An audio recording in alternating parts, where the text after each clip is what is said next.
Daily use English to Tamil meanings.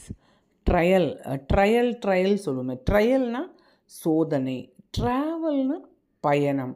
அப்போ டிமிட்னா பயந்த, rigid அப்படின்னா விரைப்பான, கன்சர்ன்னா கவலை, காஷன்னா எச்சரிக்கை, ஃப்ரைட்னா சரக்கு வண்டி, கார்லன்னா பூ மாலை, க்ரீனரி பசுமை, ஃபெயிண்ட் வலுவற்ற.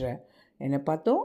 ட்ரையல் சோதனை, ட்ராவல் பயணம், டிமிட் பயந்த, ரிஜிட் விரைப்பான, கன்சர்ன் கவலை, காஷன் எச்சரிக்கை, ஃப்ரைட் சரக்கு வண்டி, கார்லண்ட் மாலை பூமாலை, க்ரீனரி பசுமை, faint வலுவற்ற. Subscribe for more videos.